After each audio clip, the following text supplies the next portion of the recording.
So in Luke chapter 12, we have the story of the rich fool. And the story of the rich fool is one of Jesus' parables that he's speaking to a crowd of people who've gathered. And we know that in Luke chapter 12, there's thousands and thousands of people who've gathered to hear this story, not just this story, but many teachings of Jesus. Jesus is talking about heresy. He's speaking against hypocrisy of religious leaders. He's talking about all kinds of incredible truths and challenging notions for people to understand. And in the midst of this, in Luke chapter 12, we have a man who stands up and he addresses Jesus and he says, "Teacher, tell my brother to share the inheritance with me. Tell him to split it with me." And you can only imagine Jesus' frustration. He's teaching all of these incredible truths, and this guy's worried about his inheritance here on earth. So Jesus, in what you can only read as total frustration, just speaks to this man. He says, "Man, who made me judge and arbitrator over you?" Which is a real interesting statement because Jesus created all of this.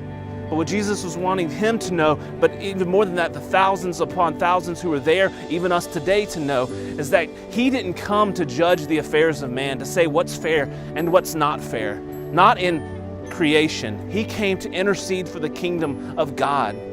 He came to see dead people made alive. He doesn't have time to worry about things that pale in comparison to the glory of the kingdom of God.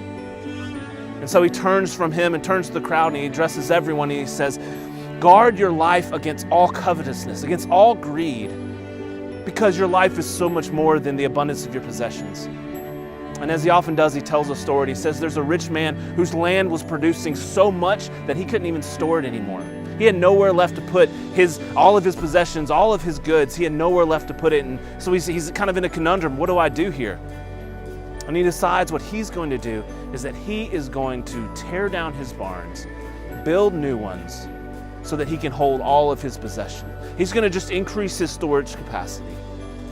And God says to this man, he calls him out and he says, "You're a fool, because tonight your soul, it's required of you. Tonight you are going to die. And all this stuff you've accumulated, all this stuff you have put into these storage units, what is it going to be? Whose is it going to belong to? It's not going to be yours." And then Jesus, addressing the crowd again, he says, "Don't be like this man. Don't store up for yourself treasures here on earth, but be rich towards God." See, the purpose of this story was to challenge people's notions of what was truly valuable. Things of this earth are all pass away, even our own lives. We give all of it to invest in the thing that won't last, that will last, His kingdom.